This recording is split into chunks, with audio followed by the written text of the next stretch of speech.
Olá, dando continuidade ao nosso podcast da saúde integrada à mulher, sim, e a missão de levar informação de qualidade, trazendo aqui conosco nossos bate-papos pessoas, personalidades, não só da medicina técnica, mas na medicina humana e que pensa no tratamento do ser humano e não no tratamento de uma doença. Eu queria convidar aqui, apresentar o Dr. Marco Antônio Bassi, que é cirurgião do aparelho digestivo, um excelente parceiro e fez seu doutorado pela Faculdade de Medicina da Universidade de São Paulo, graduado pela Faculdade de Ciências Médicas da Santa Casa, hoje chefe do departamento de cirurgia do Hospital Ipiranga. Mas além de todas essas qualificações acadêmicas e técnicas, é um ser humano do maior alto nível, um cirurgião com habilidade ímpar, um parceiro para todas as horas e que nós temos o privilégio de trabalhar em conjunto. Iremos falar aqui um pouquinho sobre o tratamento da endometriose, o tratamento cirúrgico, né, deixando muito claro que nem sempre o tratamento cirúrgico é o mais indicado, mas tentando focar nas indicações cirúrgicas e na formação de como se chegar a essa maestria, como que o Dr. Bassi conseguiu chegar nesse nível tão alto de apuro técnico para tratar a endometriose, principalmente no tocante à sua abordagem do sistema digestivo. Bassi, meu querido, seja muito bem-vindo. Obrigado pelo seu tempo, obrigado pela sua amizade, obrigado por estar aqui conosco. Luiz, prazer imenso estar aqui, né? Um prazer imenso a parceria que a gente tem, poder estar junto aqui, falar um pouco sobre esse tema tão desafiador que é o tratamento da endometriose, né? Então, falando um pouquinho da minha formação, que você já colocou, eu venho de um tempo de uma formação mais antiga, né? 31 anos de formado. Então, naquela época, a gente era formado como cirurgião geral.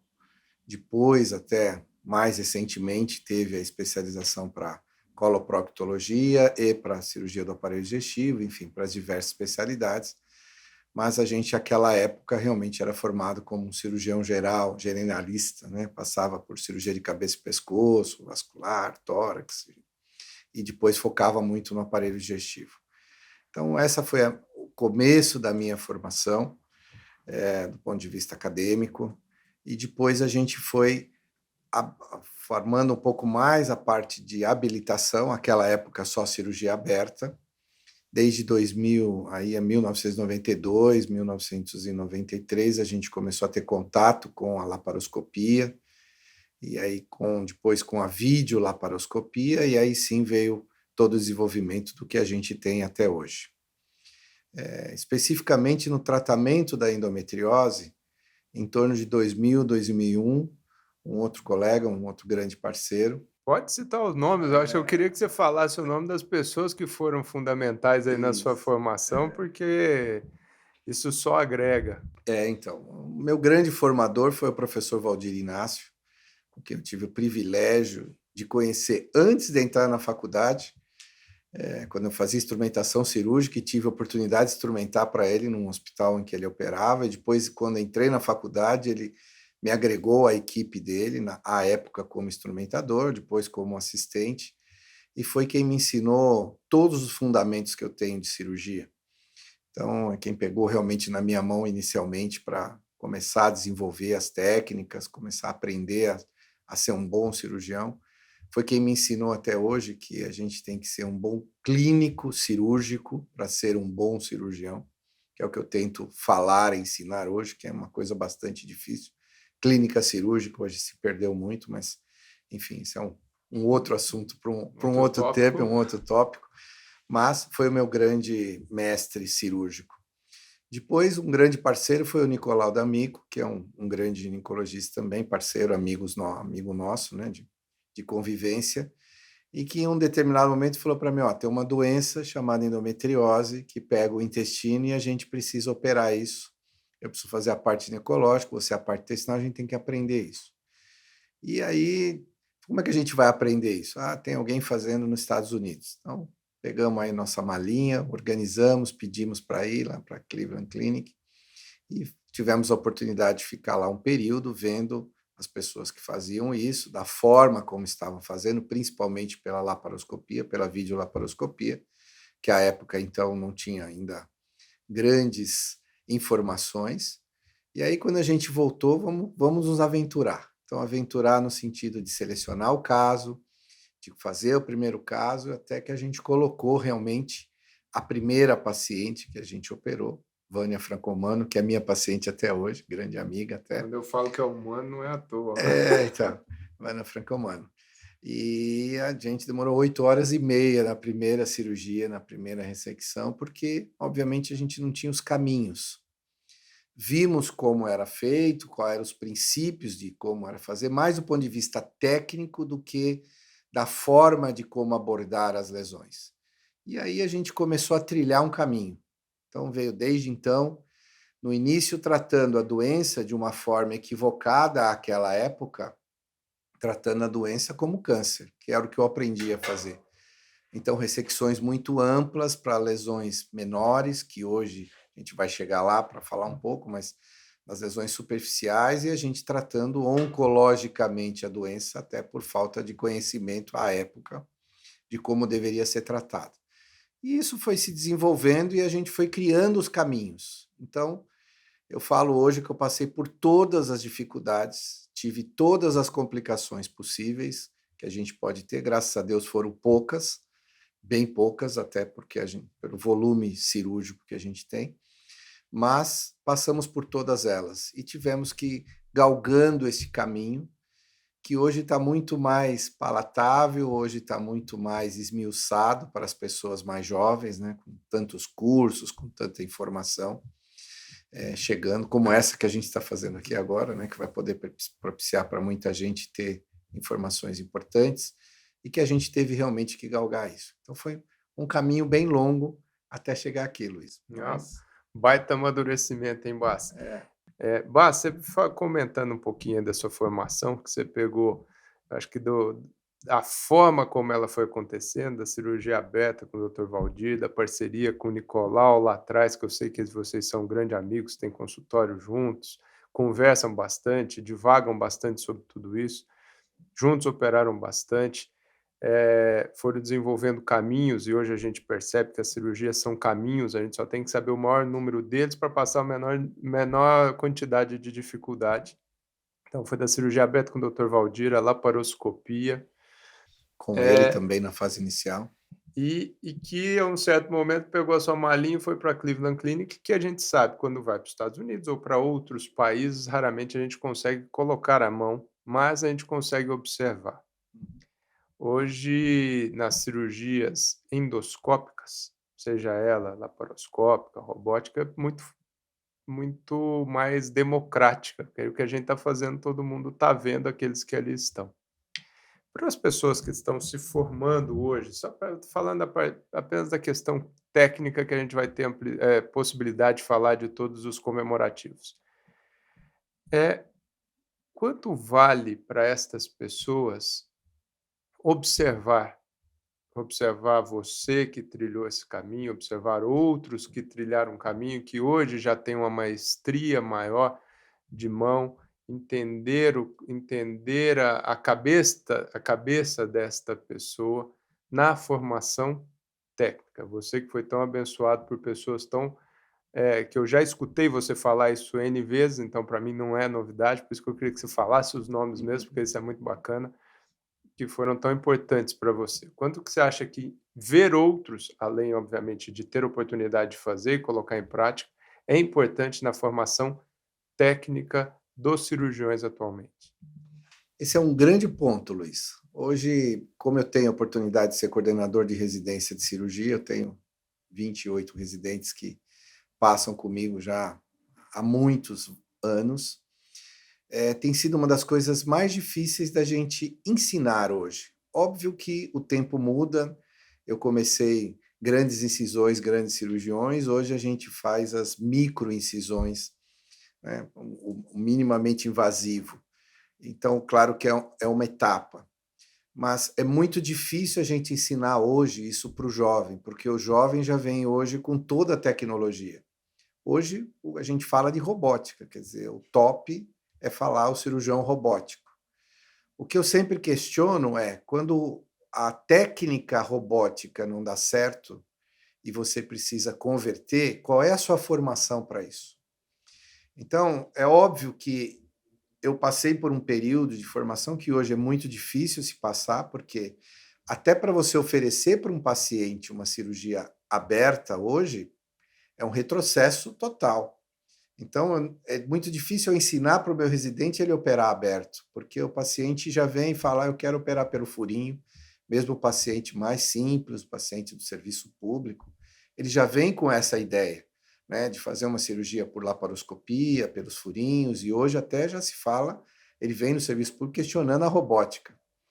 Então, o cirurgião hoje ele se forma já pensando em fazer o acima da robótica. O que eu vou fazer além da robótica? Esquecendo dos primórdios básicos da cirurgia geral, da cirurgia convencional, e que, em algumas situações, são extremamente importantes. Se não numa conversão de uma cirurgia, quer dizer, no momento em que você tem que abrir por uma complicação, seja ela qual for, normalmente uma lesão vascular, um grande sangramento que você não consegue tratar laparoscópico ou robótico e você tem que converter, seja numa outra situação eventual qualquer, é muito difícil você ensinar isso se você não tem a formação prévia. Então, a gente está andando um pouquinho com o carro à frente dos bois, né? Essa formação mais de base, ela é muito difícil hoje a gente ensinar. E segundo, é você ensinar o cirurgião, seja ele de qualquer especialidade for, a ter o seu tempo, né? Hoje a gente quer atropelar as coisas.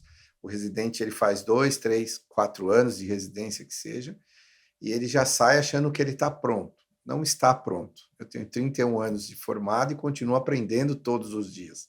Seja técnica cirúrgica, como recentemente, né, já há alguns anos, aprendemos a robótica e começamos a desenvolver a robótica, como aprendi a vídeo depois de muitos anos de formado, e com certeza teremos outras formas à frente.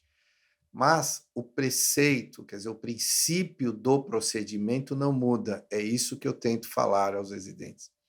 A cirurgia é a mesma. Se a gente vai fazer uma colestectomia, tirar uma vesícula, a forma como ela é retirada é a mesma de que eu aprendi há 30 e muitos anos atrás, aberta. Mudou a forma de fazer, né?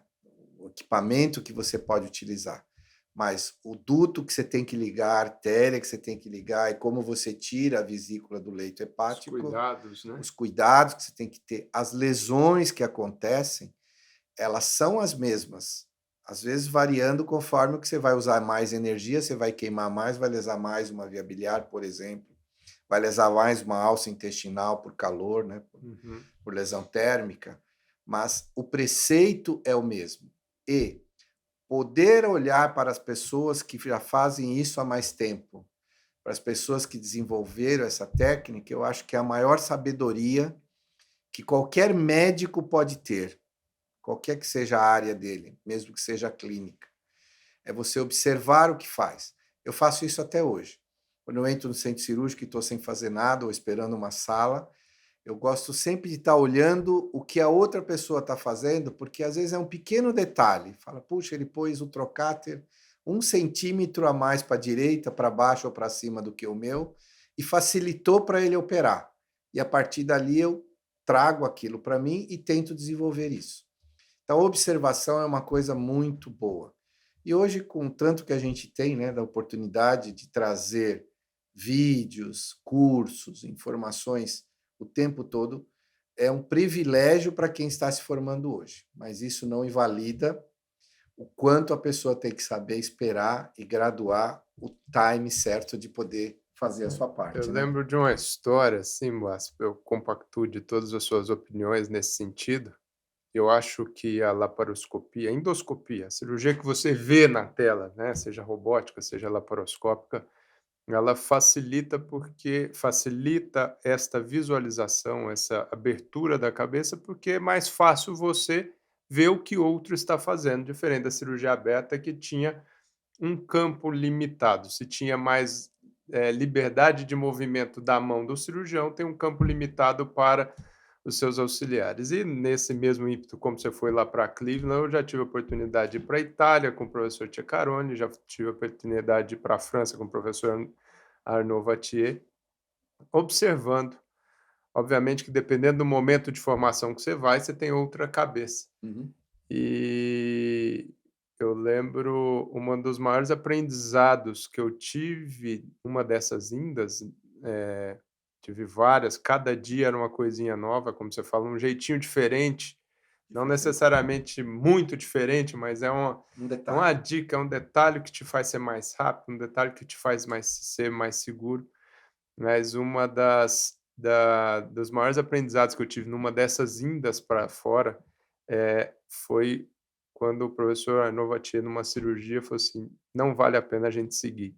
E interrompeu a cirurgia ali no momento, que por várias nuances, mas ali, eu falei: "Poxa, se ele que é ele param a cirurgia, quem sou eu para achar que dou conta de fazer tudo?". Uhum. Então aí vem assim, realmente foi um dos maiores aprendizados na minha carreira cirúrgica, não necessariamente técnica, mas aí talvez a clínica cirúrgica, que é o que a gente vai falar. Obviamente, o professor Maurício Abrão tem uma importância muito grande na formação acadêmica, técnica minha. Você vendo operar, com a Claro. gente operando junto, sempre a gente aprende uma coisa ou outra. Professor Marcelo Ceccaroni, professor Vati, vários outros. Se a gente começar a falar, é óbvio que de oportunidade de encontrar em congresso, você conversa e aprende. Mas essa possibilidade de ver. Uhum. E um pouquinho ainda nessa toada, Bassi, eh, a gente tem notado muitas coisas do se falar, e como você até citou, assim, que é o que se fala hoje da cirurgia robótica ser o top hoje considerado em cirurgia. Você aprendeu a cirurgia aberta, soube a técnica, mudou para a laparoscopia, porque a tecnologia levou a isso, Uhum. tá? E é extremamente apto, porque também se formou na cirurgia robótica e hoje você ainda opta pela cirurgia laparoscópica. Quem opera o robô, eu costumo dizer assim, a cirurgia que te dá mais amplitude de movimento é a cirurgia aberta. Tá lá, você põe a mão, sente, você vira para cá, vira para lá, não tem Uhum. limitação de trocada. E por vários motivos técnicos, dons individuais, nem todo mundo opera bem cirurgia aberta, quando só tinha aberta. É o robô que opera? Como é que é essa evolução? Para que o que que o robô veio para nos engrandecer? O que que se fala que talvez seja a mais do robô? O que que o cume, o que que o robô traria para a endometriose, por exemplo, nesse momento? O que que é a vantagem, se é que tem, do robô na endometriose hoje?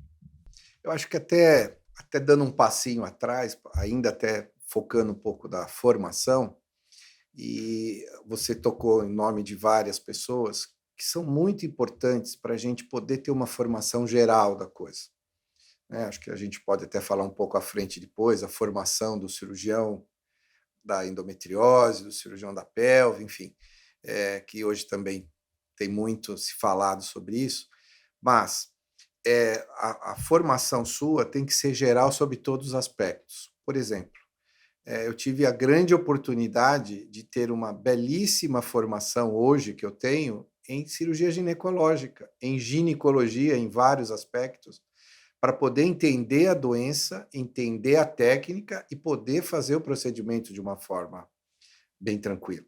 Tanto é que o meu doutorado foi feito, felizmente, graças ao professor Maurício Abrão, que foi quem me abriu as portas, quem me colocou dentro do HC para fazer no departamento de ginecologia, né? Que era uma coisa que até hoje o pessoal brinca que eu virei ginecologista porque eu fui defender a tese lá, mas aprender em função disso. E por que eu falo isso? Porque eu acho que a robótica entra exatamente nessa situação. Na verdade, a tecnologia veio para ficar e só vai aumentar. A gente está usando o que tem de mais moderno de tecnologia hoje para chegar às pessoas, trazer essas informações a elas. Eu penso que em nenhum momento o robô faz a parte do cirurgião. A robótica é um método, quer dizer, um equipamento que te permite fazer, talvez de forma mais fácil, alguns movimentos e algumas situações que vão facilitar. Por exemplo, a gente vai trabalhar na pelve lá embaixo, no fundo. A cirurgia aberta, por mais que você abaixe a sua cabeça para olhar dentro da barriguinha da paciente, você vai estar, no mínimo, a 30 centímetros de distância do que você está fazendo. O seu campo de visão é extremamente mais restrito.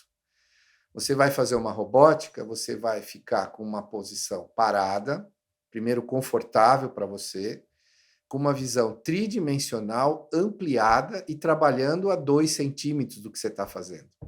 Você vai dar um ponto lá embaixo com o porta-agulha, o movimento que você tem manual para você fazer numa cirurgia aberta é extremamente limitado em determinadas posições.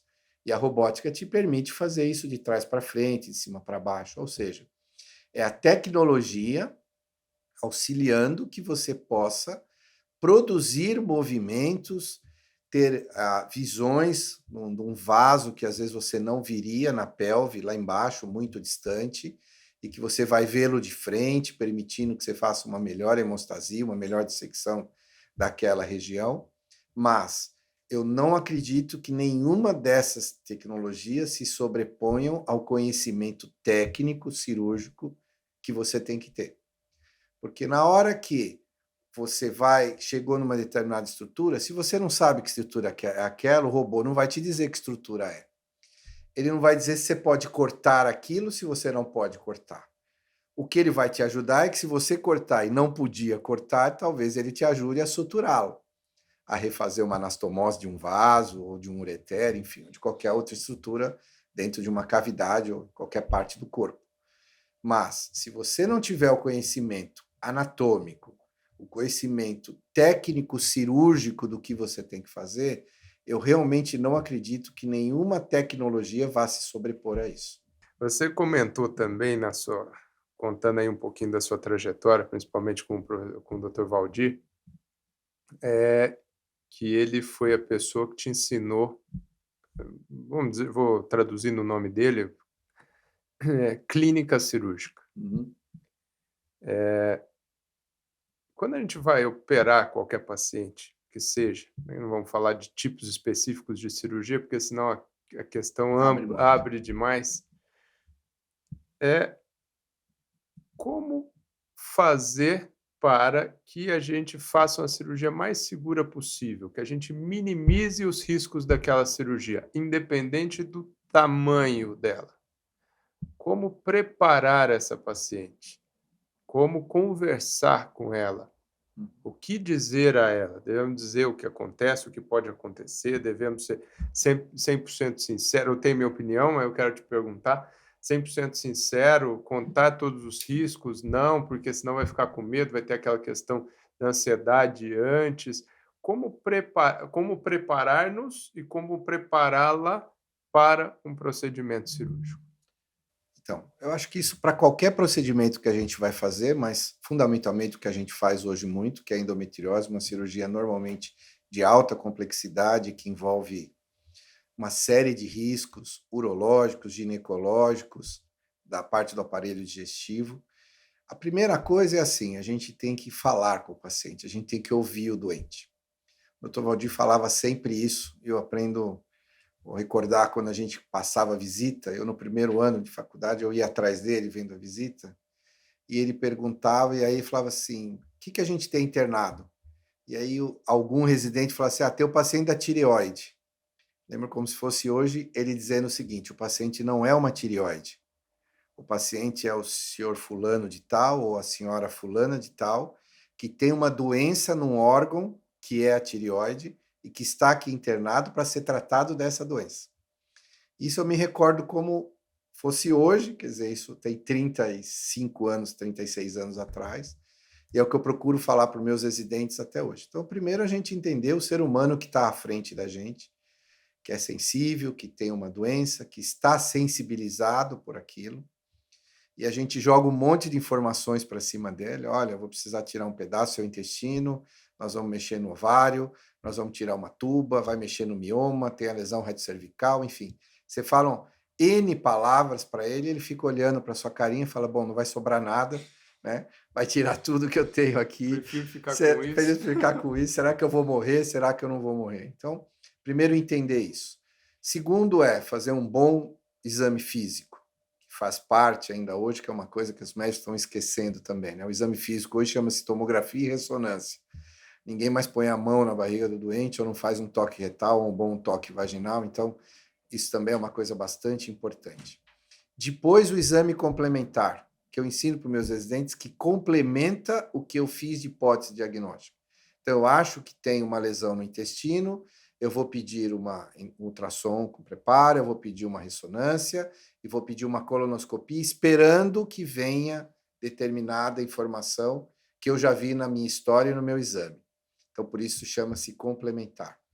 Com isso em mãos, sentar para doente, eu tenho como hábito pegar uma folha de sulfite, principalmente para cirurgia de endometriose, desenhar na minha capacidade do que é possível e esboçar para ela, do ponto de vista que ela entenda tudo o que eu vou falar, exatamente o que ela tem e qual é a proposta que a gente vai fazer. Focando na endometriose do intestino, por exemplo, se a gente vai fazer um shaving, por que eu vou fazer ou não, o que é o fator limitante disso, se for um circular, por que fazer e por que não, e se chegar numa ressecção segmentar também, por que não. E sempre, obrigatoriamente, falando todos os senões e todos os problemas que pode advir daquilo. Já perdi pacientes por causa disso e já tive colegas que pararam de mandar doente para mim, porque falar, poxa, você fala tudo que, ou, sei lá, assusta a doente de uma tal maneira, ela não quer mais operar. Eu não posso omitir uma É um informação direito dela, né, é numa um ressecção direito. no intestino que tem chance de haver uma fístula e no final essa fístula eventualmente possa virar uma estomia, que a paciente vai ficar com uma bolsinha um tempo. Aliás, a maioria delas chegam para a gente hoje. Morrendo de O medo. medo é a bolsinha. Primeiro, doutor, eu vou ficar com bolsinha? Então, eu não posso omitir essa informação de forma nenhuma. Do ponto de vista legal, a gente não pode e não deve, mas do ponto de vista médico, eu acho que ali é onde você quebra a confiança. O Dr. Valdir me ensinava que o paciente aceita todas as complicações, desde que ele confie plenamente em você e de que ele tenha tido, quer dizer, que ele tenha sido informado dessas possibilidades, que a gente não quer que aconteça. Ninguém quer um sangramento, uma fístula, uma lesão ureteral, mas infelizmente faz parte do procedimento que elas aconteçam. Se ele está informado, ele está do seu lado, ele aceita e te ajuda a resolver.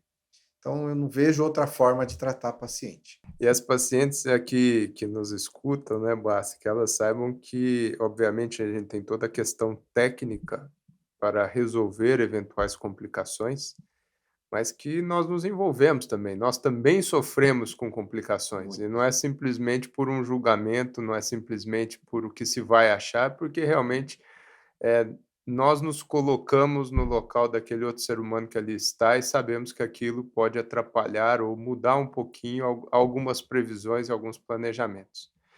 Mas eu vou aproveitar um outro gancho que você falou da bolsinha, Uhum. só para os estigmas. É fato, todas as cirurgias que nós realizamos, principalmente do compartimento posterior da pelve, envolvendo o intestino, tem mais risco, mas não envolvendo o intestino também tem o risco por questões de proximidades.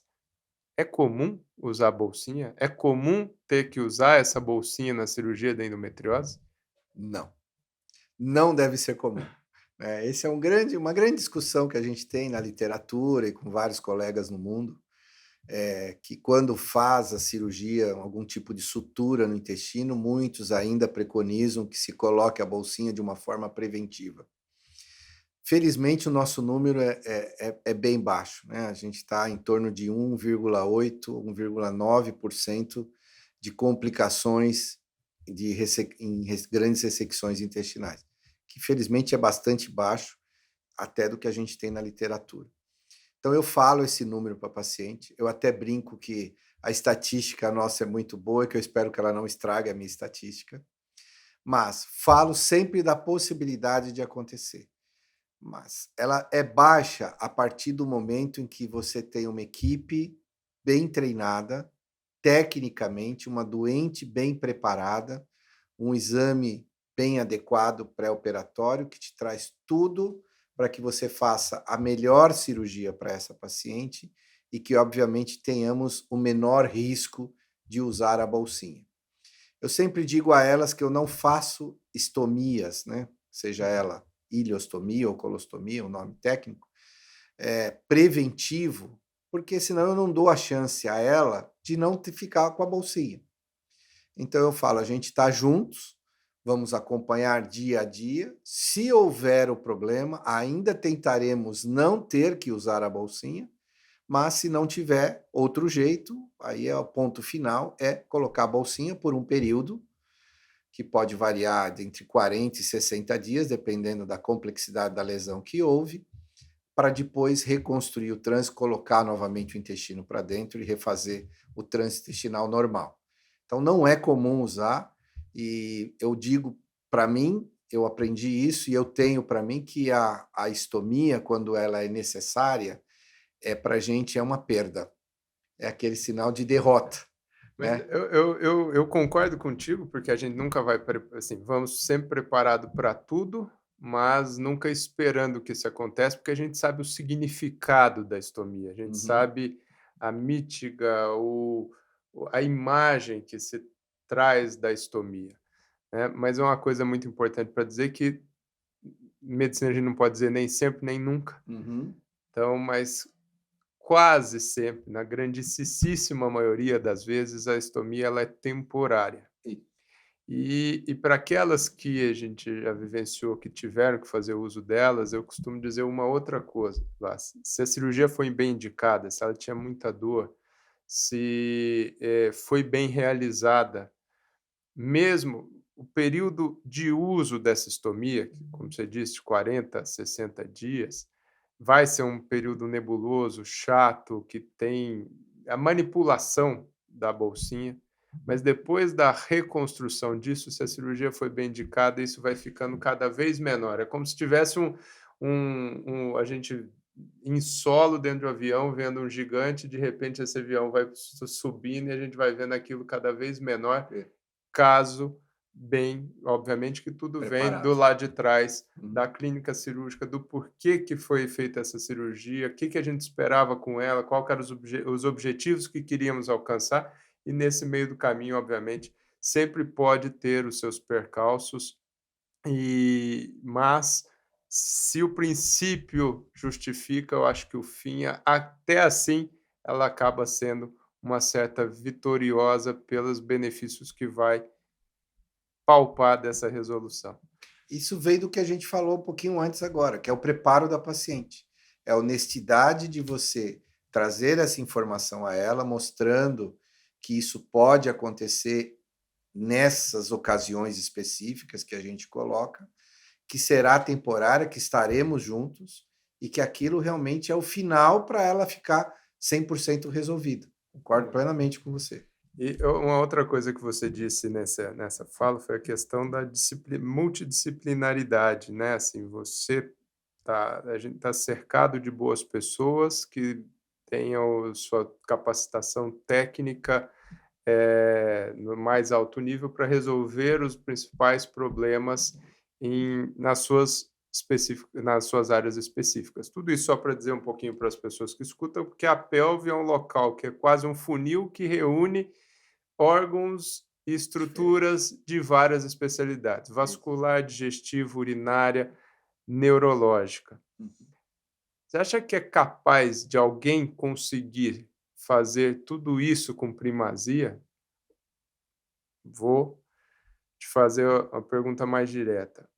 A gente fala muito que a gente tem que saber navegar na pelve, isso é fundamental. Uhum. Eu tenho que saber lidar com as principais complicações em cada um desses lugares, se ali eu estiver sozinho, porque algumas coisas nem sempre são planejadas.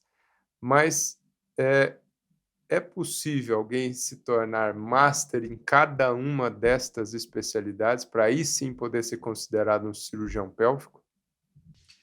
Eu te diria que assim, eu acho que isso é possível Na seguinte circunstância, se você fizer uma residência de neurocirurgia, se você fizer uma residência de urologia, se você fizer uma residência de ginecologia, uma residência de cirurgia do aparelho digestivo, e vascular, não sei se eu já falei, mas enfim, e uma de vascular. Quantos anos daria aí?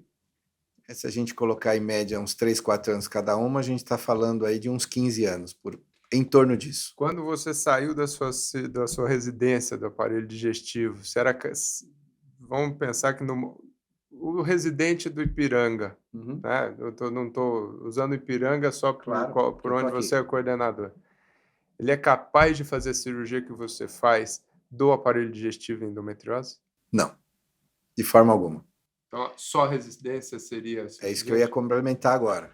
Além de você fazer a residência, que é obviamente o treinamento especificado para aquilo, vendo as pessoas habilitadas naquela área a fazê-lo, você teria que treinar todas elas para depois você estar habilitado em tudo. Então eu te diria que, assim, tecnicamente, pessoas extremamente gabaritadas na cirurgia aberta, na laparoscópica e na robótica, são capazes de fazer todos os procedimentos na pelve, que eu acho que é o compartimento mais complexo que a gente tem no corpo, em função de ter essa realmente multicompartimentos, né, vamos chamar assim, específicos, eu te diria que é capaz. Uma pessoa bem treinada consegue fazer uma anastomose boa vascular, uma boa anastomose de um ureter, uma boa anastomose intestinal, bem treinado ele consegue fazer. Agora, se ele é capaz de fazer isso com a primazia, o que eu já tenho hoje de cirurgia intestinal, passam de 2.000 casos já há bastante tempo, se ele consegue fazer em poucos anos o que eu faço, eu te diria que não. Não tecnicamente, mas não com o que eu aprendi nesses 20 e tantos anos fazendo esse tipo de cirurgia. E eu vou além. Quer dizer, hoje eu sou capaz hoje de fazer uma esterectomia, uma ressecção de ovário, uma cistectomia parcial, uma anastomose de ureter. Tecnicamente eu sou capaz. Agora, em nenhum momento eu vou dizer que eu sou mais capaz do que um urologista de fazer uma anastomose de ureter. Não tenho fugiu a palavra. Vaidade. Não é nem a vaidade, essa pretensão. Tá. Não tenho essa pretensão em forma nenhuma de fazer. Se eu estiver sozinho, no meio de um hospitalzinho, no meio de um mato, eu sou o único cirurgião que está lá e por algum motivo precisa que seja feito esse procedimento, eu sou capaz de fazê-lo. Mas numa condição normal, eu não sou e não autorizo ou não oriento para que ninguém faça. Porque não vai fazer melhor do que a pessoa especializada para aquilo. Pensando, vindo uma frase aqui, então, assim, não é que você não consegue fazer, não é que a gente não conseguiria fazer uma ressecção segmentar. Tecnicamente, não. Seríamos a melhor pessoa para fazer aquilo? Essa é a boa pergunta. Quer dizer, eu acho que o paciente, quando a gente leva, ele merece sempre o melhor que a gente pode fazer. Eu costumo pegar os meus residentes quando eu tenho que dar uma bronca, eu sempre falo o seguinte: se fosse a sua mãe, o seu pai, a sua irmã, o seu filho, a sua esposa, a sua mulher, quem você gostaria que fizesse isso, esse procedimento, e de que forma você gostaria que ele fosse feito?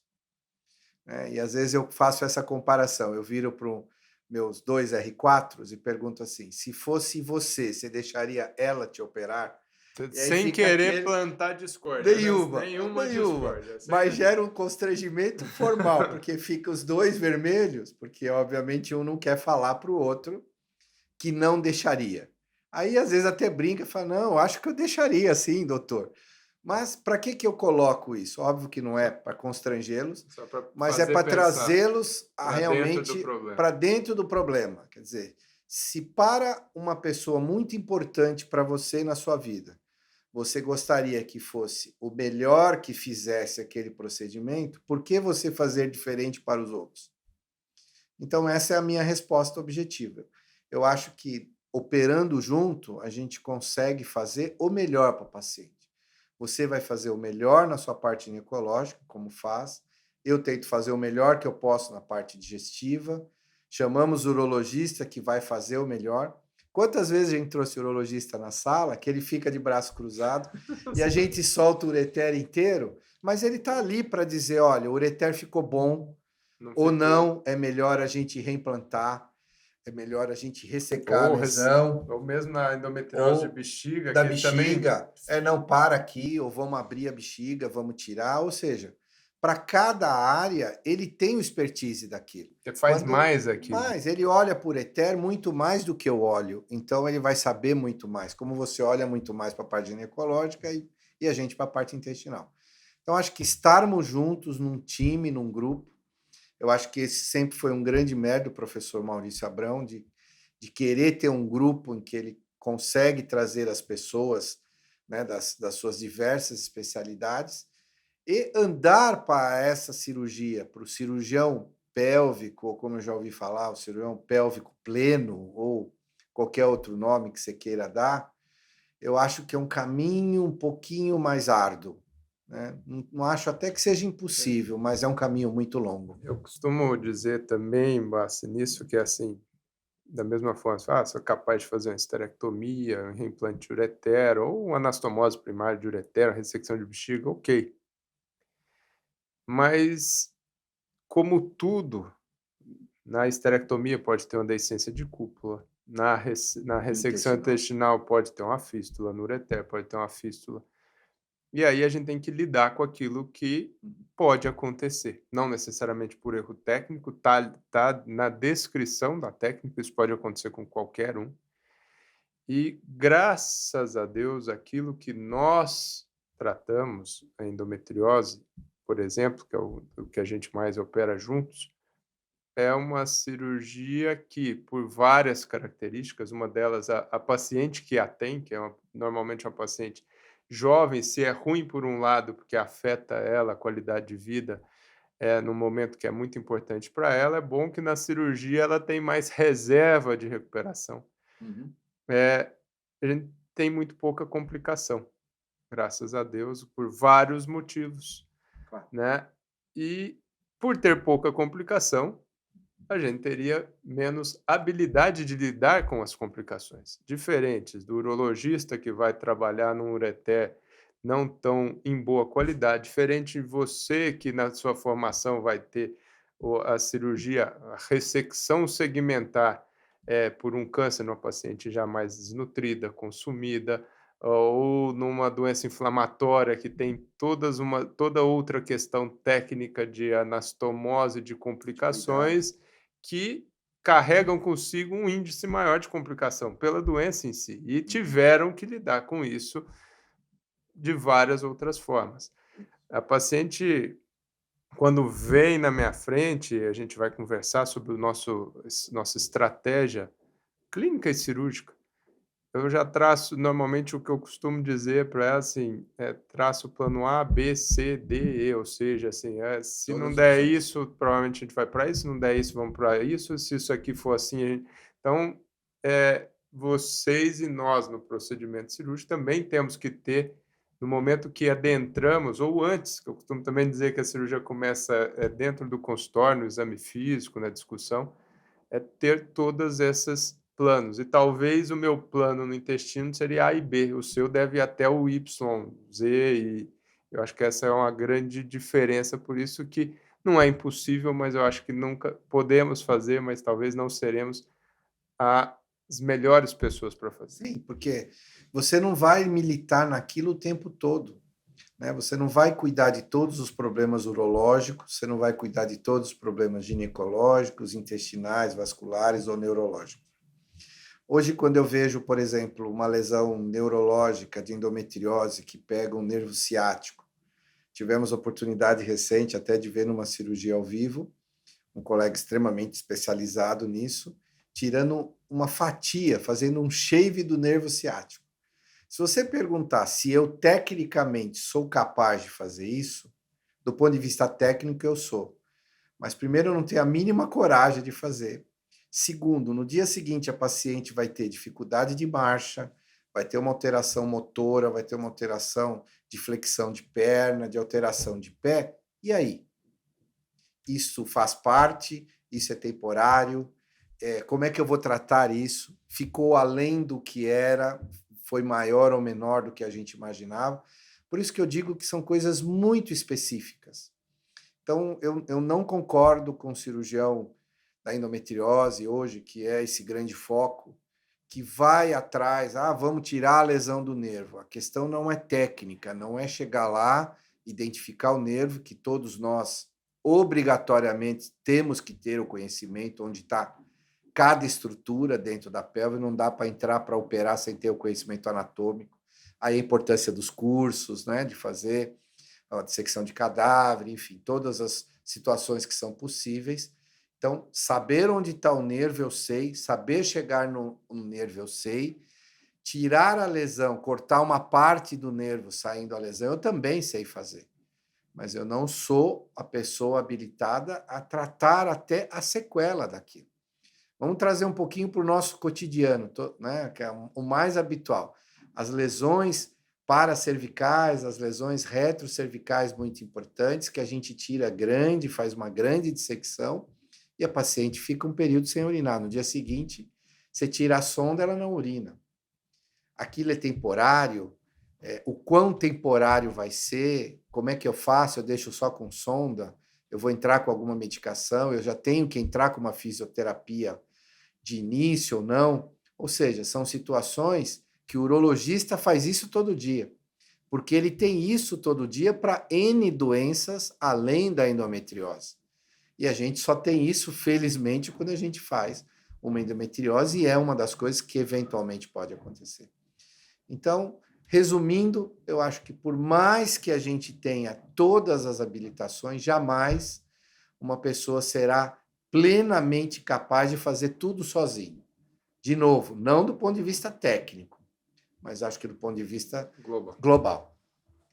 Mas no começo você comentou que lá atrás, nos primórdios, quando você começou a tratar, a operar com o Nicolau, eu acho que não é só a sua história isso, no sentido até da evolução do conhecimento da doença, acho que todos que tratam endometriose há um certo tempo vivenciaram essa transformação que era lá atrás tratava como câncer, não pensando em metástase, não pensando em mortalidade, mas em termos de agressão ou de tamanho de cirurgia. E hoje, cada vez mais, resseca-se menos, tira-se menos, com excelentes resultados no tocante à dor. Duas perguntas. O que permitiu essa evolução? Como que nos conversamos com a paciente? Quais dados que a gente usa para conversar com ela, o tamanho da doença intestinal que a gente vai ressecar? E uma outra, todas as doenças intestinais precisam ser operadas? Belas perguntas. A primeira delas é assim, acho que o ponto-chave que houve, a mudança da chavinha de eu vou ressecar tanto, eu vou ressecar menos, foi entender a doença. Entender que ela não é uma doença maligna. E, a partir de não ser uma doença maligna, eu não tenho que ser mais agressivo do que a doença.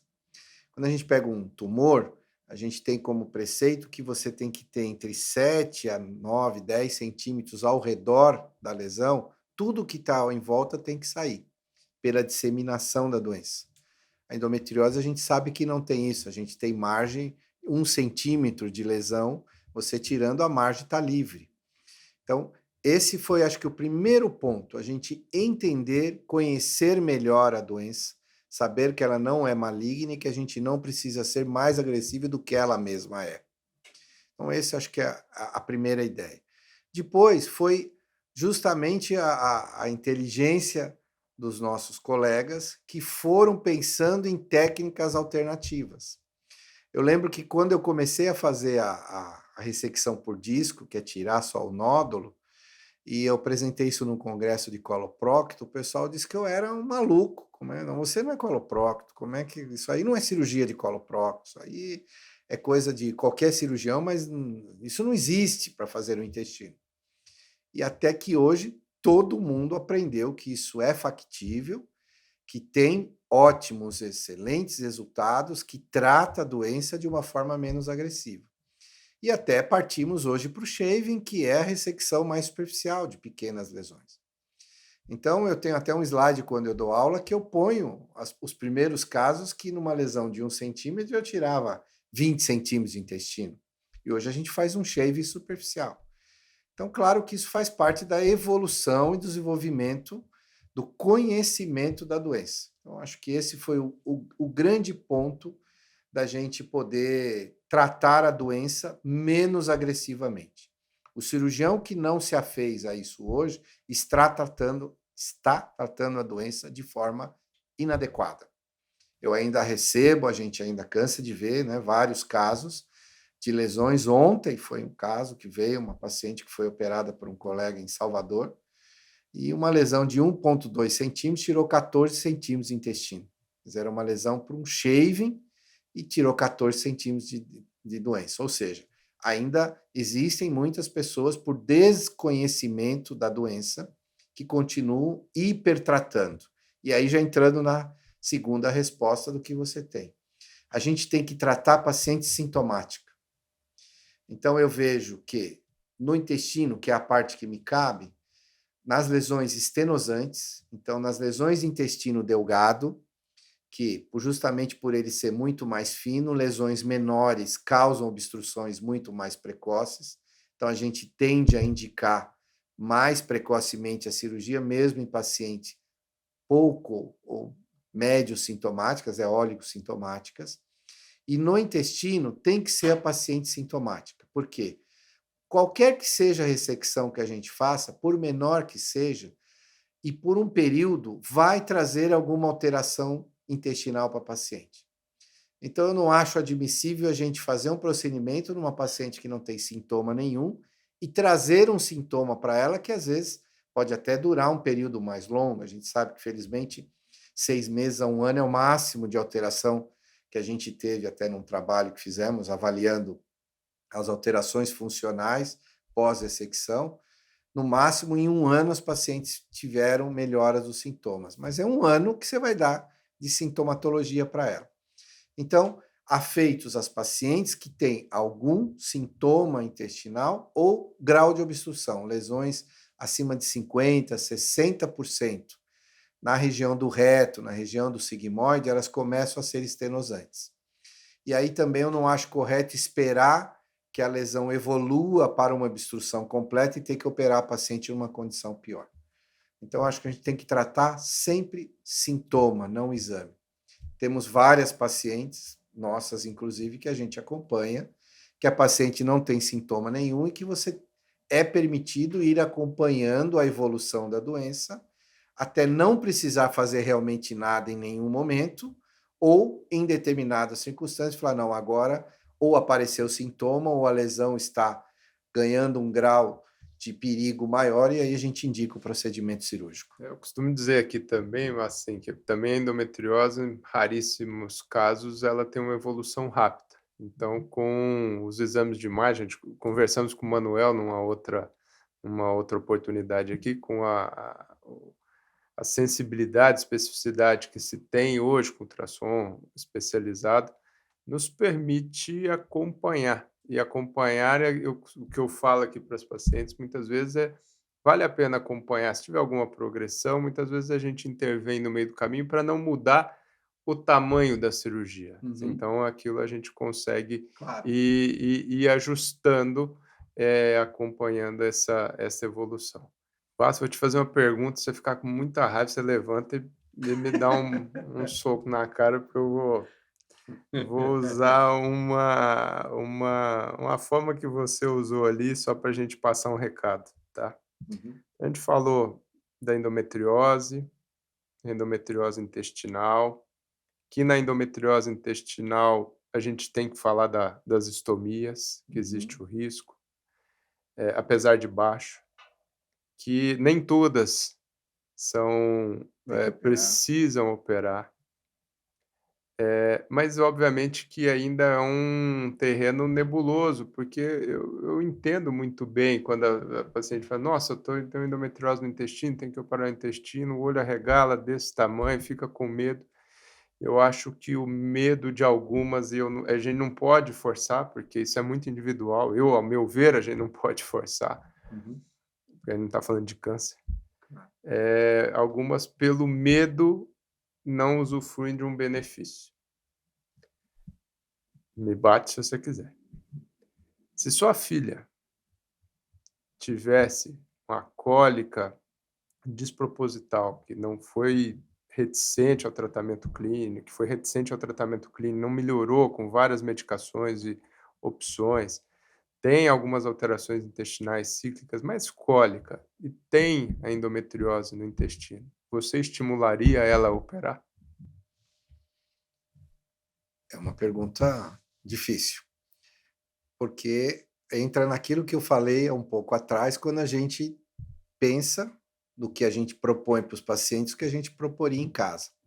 Eu vou dividir a resposta em duas partes. Pode me bater se Não, quiser. não, não precisa bater. Mas é assim, eu vou responder de duas formas. Primeiro, assim, um exame muito bem detalhado para mostrar o grau de gravidade da doença que ela tem. Óbvio que a gente falou que não é para operar doente sem indicação, paciente sem sintoma. Mas também você deixar uma lesão pequena, que permitiria um tratamento menos agressivo, virar uma lesão grande, que você vai fazer um tratamento mais agressivo, eu também não considero que esteja certo. Então, alguns fatores influenciariam nisso. Primeiro, um bom exame para me dar detalhes do quanto ela tem de doença, a faixa etária que ela está, porque aí a gente vai fazer uma prospecção para frente. Minha filha hoje tem 29 anos. Então, se ela tem uma lesão de 2 centímetros no intestino, eu imagino que essa lesão, e tal 30% da luz, eu acredito que se não fizermos nada, até uma fase de menopausa dela, essa lesão será cirúrgica e mais agressiva à frente. No conjunto da ópera, ela estando bem tratada numa equipe boa, como a equipe que a gente tem, eu indicaria o procedimento cirúrgico para ela. Eu acho que de todas as pacientes que a gente opera, eu não lembro de alguma delas ter sentado, inclusive as que a gente teve complicações. Eu tenho uma delas, que é a Márcia Yoshita, que foi uma das minhas fístulas, na verdade foi a minha primeira fístula, e que ela vem até hoje no meu consultório, no meu aniversário, trazer chocolate. E aí ela me agradece até hoje, porque ela tem 2 filhas, e ela acredita que conseguiu engravidar depois do tratamento cirúrgico, mesmo tendo a fístula reto-vaginal. A lesão dela era bastante baixa, uma fístula reto-vaginal, que é uma das fístulas mais graves que a gente pode ter. Então, eu entendo que quando você indica bem, quando você opera bem, o resultado é bom. Vale muito a pena para as pacientes. A gente tem inúmeras que voltam ou que nos procuram e que vêm nos agradecer pela melhora dos sintomas, pela melhora da fertilidade, pela melhora da qualidade de vida. Então, a minha resposta é que, com todo esse conjunto, eu indicaria. Eu acho que tem que operar. Eu acho que não teria um recado final mais emblemático do que esse. Eu acho que realmente a gente nós, como seres humanos, entendemos medos, entendemos fantasmas, entendemos cada não que a gente vai entender toda a particularidade, mas a gente entende de que isto influencia e que, eventualmente, isso impede de que algumas pacientes possam se beneficiar de uma Uhum. cirurgia. Então, realmente, eu tenho por mim que aquela paciente que tem muita dor, que tentou outras formas de tratamento o controle clínico, não gosto de usar muito tratamento clínico, mas controle clínico que não tiveram sucesso, tem alguma impossibilidade, a cirurgia ela deve sim ser considerada, porque na sua enorme maioria das vezes, ela vai trazer uma melhora da qualidade de vida, apesar dos riscos que ela envolve. Então a indicação acho que é tudo para a gente pensar na questão final. Bárcio, eu queria agradecer mais uma vez seu tempo, queria agradecer a Silvana de ter te cedido aqui agora à noite conosco, agradecer seu companheirismo, agradecer além da questão médica, técnica, parceria, eu queria agradecer publicamente sua amizade, e espero que o Lucas e a Carol, usufruam ao máximo de toda essa sabedoria, de todo esse humanismo, de todo esse conhecimento, de toda essa genética que eles têm, para que o sobrenome Bassi seja ainda, por muitos anos, que esteja aí por muitos anos fazendo história da medicina. E me considero, como disse para o Manuel da outra vez, e eu não é mentira e não é da boca para fora, um privilegiado de estar cercado de tão boas pessoas, não por algum interesse ou nada, mas de uma forma sincera ao meu redor. E esse privilégio, óbvio, que eu transfiro para aquelas pessoas com que eu trato e atendo. Muito, muito, muito obrigado, Bassi. Se tiver qualquer recado ali para falar para quem nos ouve. Então, vamos finalizar. Eu gostaria de agradecer imensamente o convite de poder estar aqui. É um prazer estar do seu lado, né? O bom da gente ser mais velho, da gente ficar mais velho, é que a gente tem um pouco de história, né? Talvez um pouquinho mais de história, pode até não ser tão boa, mas um pouquinho mais de história. E você faz parte dessa história, né? Eu te conheci dentro do HC, quando eu fui para lá fazer meu doutorado, e você ainda estava lá acabando a sua formação, e a gente pôde começar a conviver juntos, quer dizer, já criar um vínculo de amizades, compactuamos nos mesmos princípios. Eu acho que isso é fundamental na vida para a gente poder estar juntos. Não tem como a gente entrar para operar juntos. A sua competência, você foi indo galopante, você aprendeu muito mais rápido que eu, e a gente hoje consegue fazer as mesmas cirurgias já num patamar bastante equivalente. Mas mais do que isso é a gente poder ter o mesmo princípio. Eu acho que o que nos mantém junto, o que nos faz ter resultado, é que a gente compactua das mesmas coisas. Então, o que você acha que está certo, eu também acho. O que você acha que está errado, eu também acho. A gente torce para o mesmo time, que acho isso é uma grande coisa, né? Grande qualidade. Então, grande qualidade.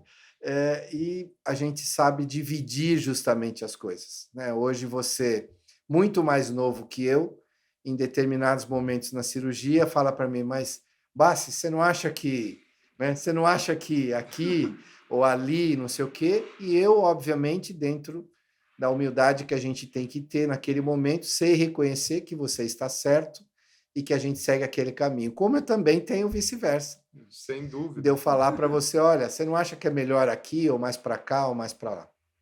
Eu acho que essa convivência é muito importante para a gente trazer. Hoje, a gente tem muito médico de internet. Eu, como cara velho, sou reticente a isso. Cirurgião não se forma em Instagram, cirurgião não se forma em internet. A internet, o Instagram, todas as mídias servem para fazer o que a gente está fazendo aqui. Comunicar às pessoas, trazer informações às pessoas.